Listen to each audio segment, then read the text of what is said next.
Assalamualaikum warahmatullahi wabarakatuh. Baik,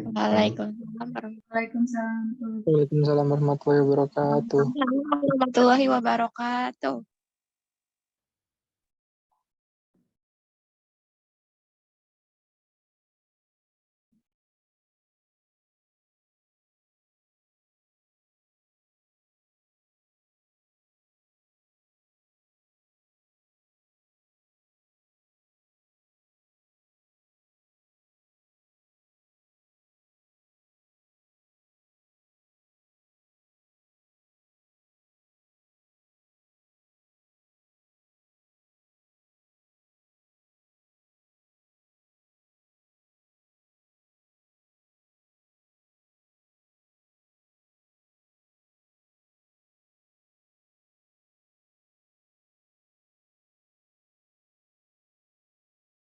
halo, cek.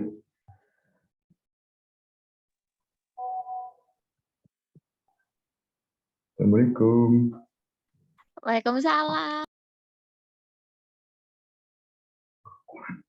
Udah bisa.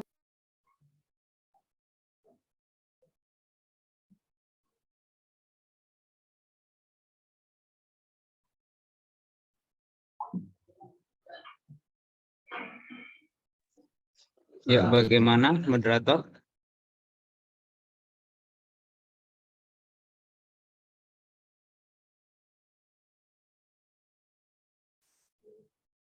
Halo, Assalamualaikum. Apakah bisa dimulai atau bagaimana?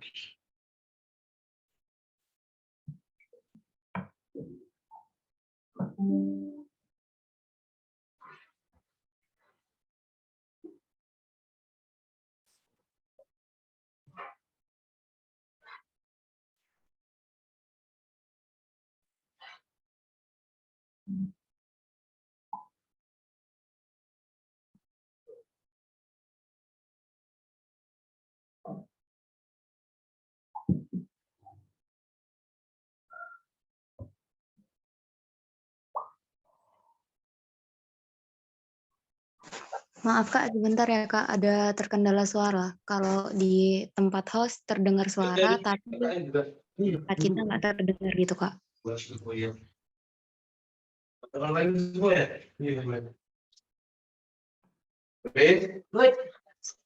Apa kabar?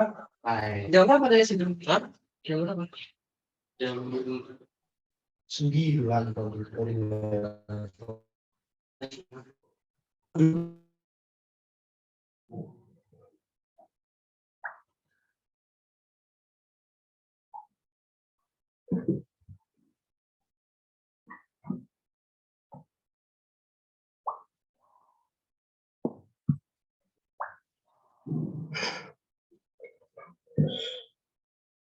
Assalamualaikum warahmatullahi wabarakatuh. Waalaikumsalam warahmatullahi wabarakatuh.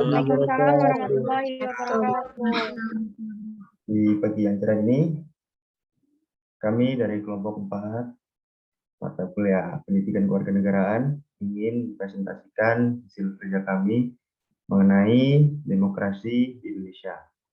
Namun sebelum itu, izinkanlah saya selaku moderator untuk memperkenalkan diri. Saya sendiri Naufal Dafairi Akmal. Di sini saya sebagai moderator yang akan memandu jalannya presentasi pada kesempatan kali ini. Untuk selanjutnya, silakan kepada rekan-rekan satu persatu memperkenalkan diri. Sebelumnya izin memperkenalkan diri, nama saya Anggraini Inka Amsairi dengan nomor MPM 2213032021 sebagai pemateri pertama. Perkenalkan, nama saya Rizky Nopaldi dengan NPM 2213032023 sebagai pemateri kedua. Izin memperkenalkan diri, nama saya Rahma Isnawati dengan NPM 2213032020 sebagai pemateri ketiga. Terima kasih kepada moderator. Izin memperkenalkan diri, saya Aisyah Suciningrum, NPM 2213032024 sebagai pemateri 3. Izin memperkenalkan diri, nama saya Salisa Fitri Julianti dengan NPM 2213032022 dengan pemateri keempat. Izin perkenalkan diri, nama saya Dita Permatasari dengan NPM 2213032019 sebagai pemateri kelima.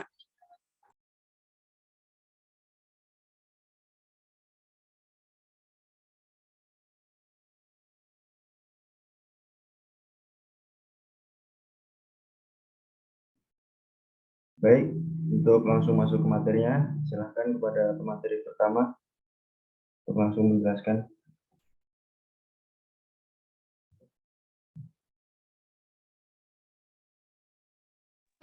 Baik, izin memaparkan materi tentang pengertian demokrasi.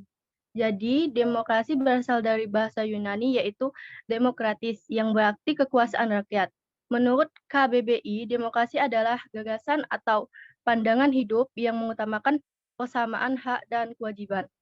Nah, jadi menurut saya, demokrasi adalah suatu filsafat atau cara pandangan terhadap dunia yang menjunjung tinggi hak setiap warga atas persamaan dan pelaksanaan di bawah hukum. Pemerintahan seringkali dilakukan oleh sesuai dan untuk suatu dalam sistem demokrasi, bukan hanya melayani kepentingan segelintir individu maupun kelompok.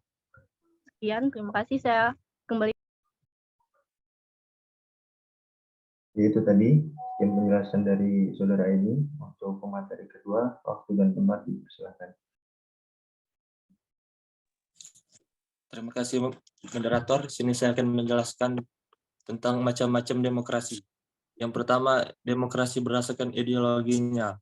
Demokrasi liberal merupakan kebebasan individu yang lebih ditekankan dan mengabaikan kepentingan umum dan pemerintahannya dibatasi oleh undang-undang. Demokrasi terpimpin, yaitu demokrasi yang di mana para pemimpin percaya bahwa semua tindakan mereka telah dipercayai oleh rakyatnya, namun mereka tidak mau melaksanakan pemilihan secara umum. Demokrasi sosial merupakan demokrasi yang berlandaskan keadilan sosial dan egalitarianisme persyaratan untuk mendapatkan kepercayaan politik. Demokrasi rakyat merupakan demokrasi yang didasarkan pada paham sosialisme dan komunisme dan lebih mengutamakan kepentingan umum atau negara. Demokrasi Pancasila merupakan demokrasi yang ada di Indonesia dan bersumberkan pada nilai-nilai sosial budaya. Baik, saya kembalikan kepada moderator. Untuk pemateri selanjutnya, dipersilakan. Baik, terima kasih moderator atas kesempatannya. Saya di sini akan melanjutkan pemaparan materi yang sebelumnya sudah dijelaskan oleh rekan saya, yaitu tentang macam-macam demokrasi. Demokrasi berdasarkan cara penyalurannya kepada rakyat terbagi menjadi 3, yaitu yang pertama demokrasi langsung. Dalam demokrasi langsung ini melibatkan rakyat secara langsung dalam pengambilan keputusan, memberikan pendapat, serta aspirasinya dalam memilih suatu kebijakan tertentu. Dengan adanya demokrasi ini, rakyat bisa ikut melaksanakan sendiri dalam memajukan daerahnya, karena ia memilih ketua daerahnya secara langsung. Tetapi dalam demokrasi ini memiliki kelemahan, antara lain biaya anggaran yang dibutuhkan dan yang dikeluarkan itu begitu banyak. Karena demokrasi ini dijalankan oleh negara yang penduduknya itu sedikit, sehingga sering terjadi konflik karena elit politik atau petinggi negara itu tidak memperdulikan pendukungnya. Yang kedua ada demokrasi tidak langsung atau perwakilan. Dalam demokrasi ini rakyat menyerahkan seluruhnya kedaulatan dan aspirasinya yang disalurkan kepada wakil yang telah dipilih melalui pemilu. Dalam demokrasi ini memungkinkan terjadinya fungsi-fungsi pemerintah berada di tangan-tangan yang lebih terlatih dalam bidangnya. Tetapi dari hal tersebut, rakyat akan mudah terjebak atau tergiur dalam kepentingan para wakil rakyat yang bertentangan dengan kepentingan rakyat. Atau dengan kata lain, para petinggi itu haus akan kekuasaan, sehingga menimbulkan korupsi. Yang ketiga ada demokrasi perwakilan dengan sistem referendum. demokrasi ini merupakan gabungan dari dua demokrasi yang sebelumnya. Dalam demokrasi ini, rakyat itu memilih para wakil untuk duduk di parlementer, tetapi parlementer tersebut tetap terkontrol oleh rakyatnya. Ada pula jenis-jenis referendum ini. Yang pertama yaitu referendum obligator. Pada referendum ini wajib dilakukan untuk menentukan berlakunya undang-undang dan telah disetujui oleh rakyat dalam suara terbanyak. Yang kedua ada referendum fakultatif. Terjadi apabila ada pertentangan antara organisasi negara, maka masalah itu dapat diserahkan rakyat tanpa melalui partai. Tetapi banyak juga yang berbeda paham dalam demokrasi ini. Sekian, terima kasih. Saya kembalikan ke moderator. Baik, untuk pemateri selanjutnya, dipersilakan.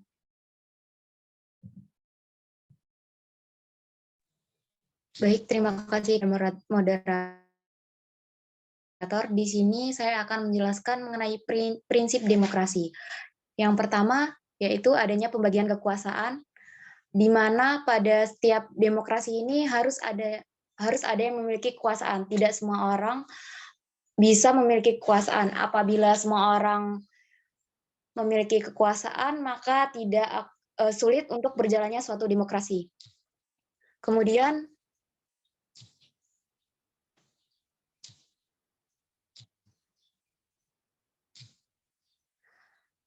ada pemilihan umum yang bebas. Pada setiap demokrasi, di sini adanya pemilihan umum yang bebas, di mana masing-masing individu diberikan hak suara untuk pada saat pemilihan.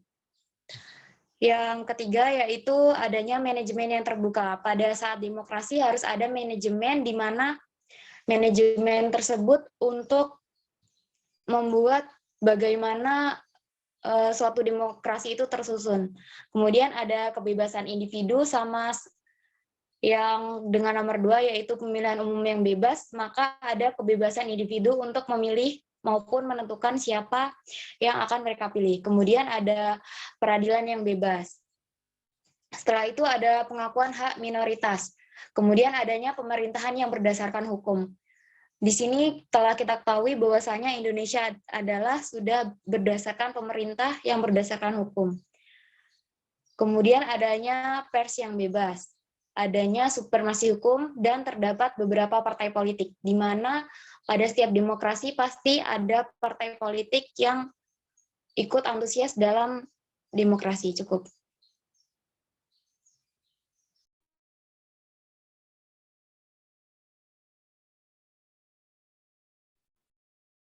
Baik, itu tadi penjelasan dari Saudara Aisyah.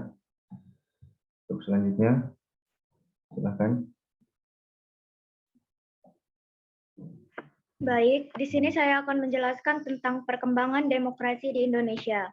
Yang pertama yaitu ada masa demokrasi parlementer 1945 sampai 1950. Negara Indonesia pernah menganut sistem demokrasi parlementer pada tanggal 17 Agustus 1945 sampai 5 Juli 1959. Demokrasi parlementer adalah konsep pemerintahan di suatu negara yang memberikan otoritas kepada parlemen untuk mengerjakan tugas-tugas negara. Yang kedua, ada masa demokrasi terpimpin. Konsep sistem demokrasi terpimpin pertama kali diumumkan oleh Presiden Soekarno dalam pembukaan sidang konstitusi pada tanggal 10 November 1956. Demokrasi terpimpin adalah sebuah sistem demokrasi di mana pemimpin negara. Baik, saya kembalikan kepada moderator. Baik, itu tadi penjelasan dari kelompok kami. Untuk selanjutnya, kami membuka sesi pertanyaan. Bila ada yang kurang jelas, boleh langsung ditanyakan saja.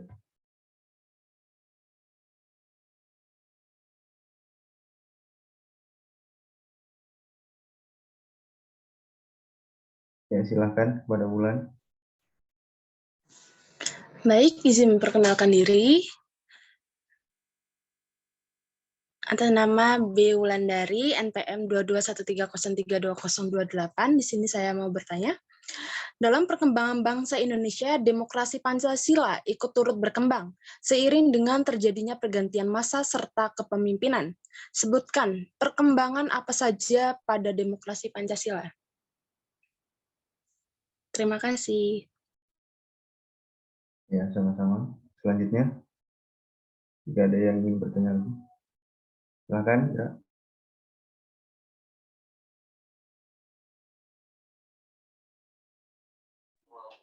Baik, izin memperkenalkan diri. Nama saya Irawati dengan NPM 221303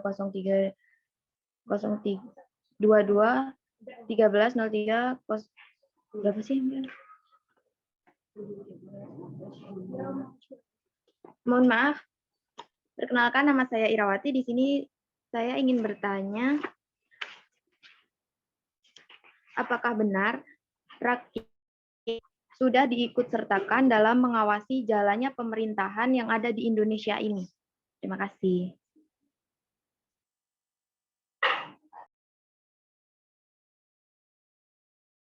Baik, itu tadi. Jika ada yang ingin bertanya lagi, silakan langsung saja.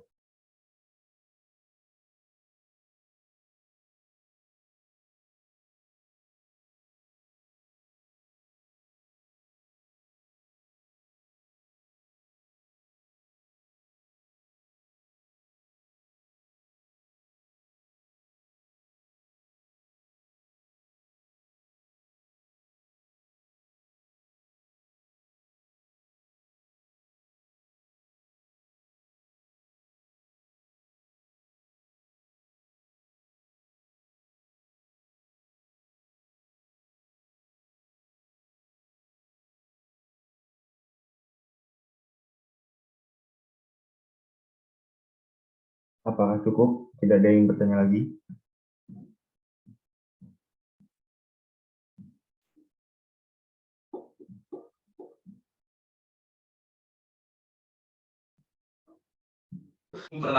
Ya, moderator, mungkin untuk share-nya bisa ditutup.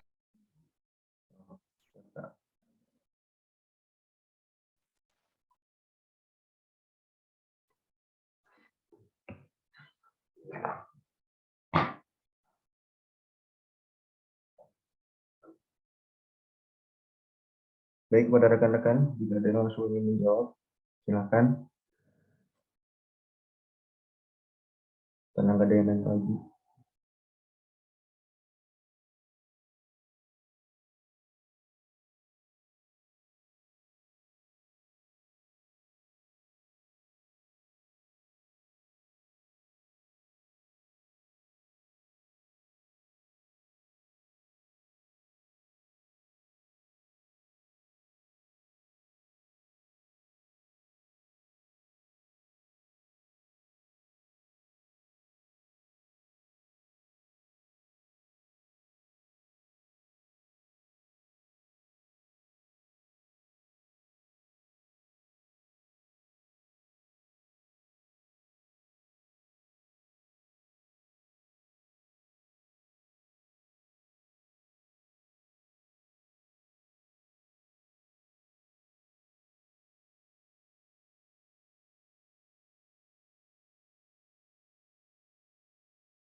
Baik, saya akan menjawab pertanyaan dari Ulan. Jadi, pada periode 1945 sampai 1959, masa demokrasi parlementer yang menonjolkan demokrasi parlemen serta partai-partai pada masa ini, kelemahan demokrasi parlementer member peluang untuk dominasi partai-partai politik dan DPR. Lalu pada periode 1966 sampai 1965, masa demokrasi terpimpin yang dalam banyak aspek telah menyimpan dari demokrasi konvensional dan lebih menampilkan beberapa aspek dari demokrasi rakyat. Lalu pada periode 1966 sampai 1998, masa demokrasi Pancasila era Orde Baru yang merupakan demokrasi konstitusional yang menonjolkan sistem presidensial. Dan periode 1999 sampai sekarang, masa demokrasi Pancasila era revolusi dengan bakat pada kekuatan multipartai yang berusaha mengembalikan pertimbangan kekuatan multipartai yang berusaha mengembalikan kekuatan antara lembaga eksekutif, legislatif, dan eksekutif.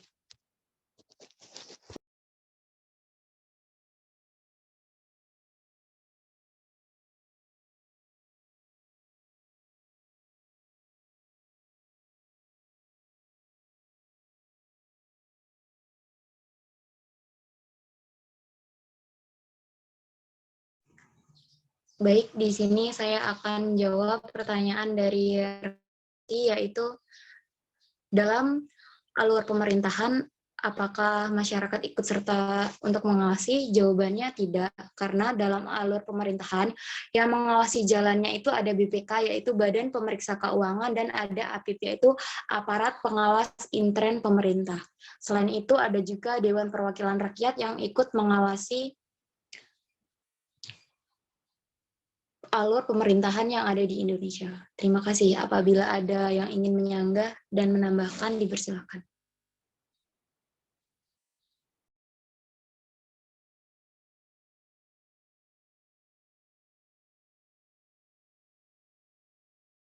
Silakan kepada rekan-rekan yang mungkin tidak setuju dengan jawabannya atau ingin menambahkan masukan atau saran gitu. Silakan.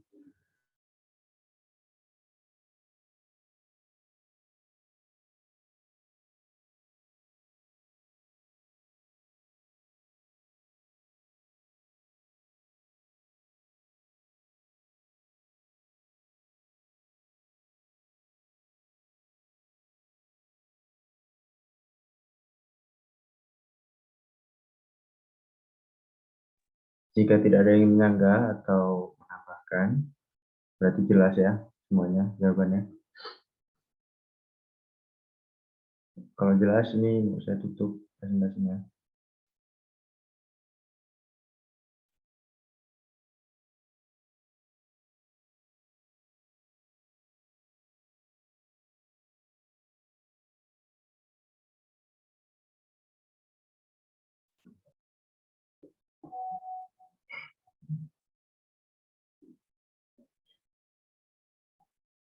Baik, jika dirasa sudah jelas, maka akan saya tutup. Sekian tadi presentasi dari kelompok kami. Jika ada kurang dan lebihnya, kami mohon maaf. Kami akhiri, wabillahi taufiq wal hidayah. Assalamualaikum warahmatullahi wabarakatuh. Waalaikumsalam warahmatullahi wabarakatuh. Pal, kesimpulannya mana, Pal?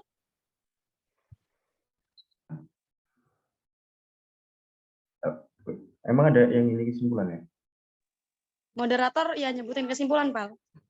Oh. Iya, itu kan tugas moderator, Pal. Bentar ya. Sebentar.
Baik, mohon maaf pada rekan-rekan sebelumnya karena kesimpulannya terlewat ya.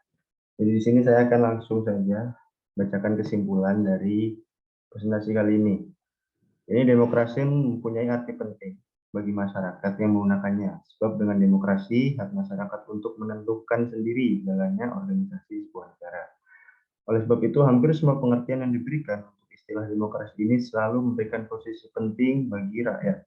Meskipun secara operasional implikasinya di berbagai negara tidak selalu sama.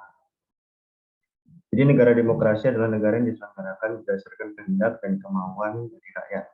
Atau jika ditinjau dari sudut organisasi, berarti suatu pengorganisasian negara yang dilakukan oleh rakyat sendiri atau atas persetujuan rakyat karena kedaulatannya berada di tangan rakyat.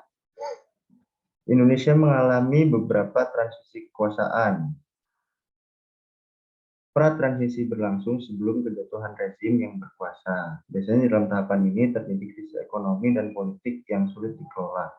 Perlawanan yang kuat dari massa, perpecahan di tubuh elit, serta kuatnya tuntutan akan perubahan terhadap sistem politik. Sekian tadi kesimpulan yang dapat saya sampaikan.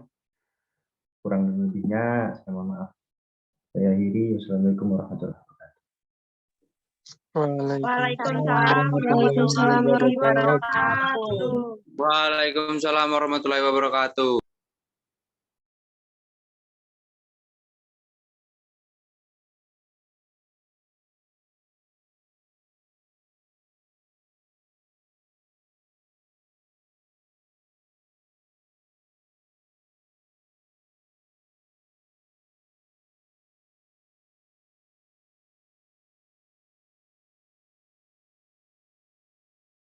Pernah ya Kak Bima? Ya, baik. Terima kasih kepada kelompok 4 atas presentasinya.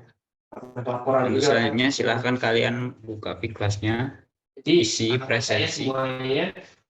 Jangan lupa upload PPT, makalah, laporan diskusi, dan link YouTube. Beliau tuh gimana? Jelas? Sebenarnya dosen itu kan kayak gitu kan. Kalau kalian belajar. Jelas, Kak. Ada pertanyaan? Jelas, Kak. Mohon maaf agak banyak. Ada yang ingin ditanya? Karena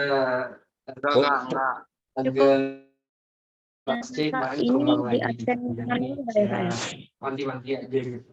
Mudah-mudahan pas untuk absen sudah kakak minta Anggita untuk list nama-nama yang tidak nanti di Zoom kali ini. nama-nama yang belum masuk silakan nanti dikirim ke Kak Cahyo. Jika ada Ya,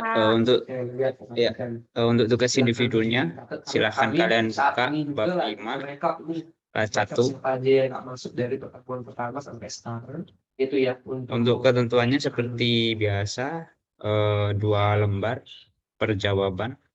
Gimana? Deadline sampai minggu depan. Kok minggu ini. Sorry. Iya, sekarang kamu screenshot aja di people di hadiran yang orang-orang ini siapa aja nanti lihat ada yang nggak masuk. Oke, baik. Ya, jika tidak ada yang ditanyakan, saya akhiri perkuliahan pada siang hari ini. Saya akhiri walau maafik dilakukan mitori.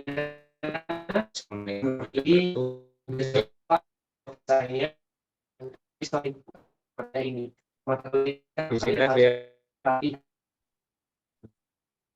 mungkin itu aja yang bisa saya sampaikan. Terima kasih. Saya mau tahu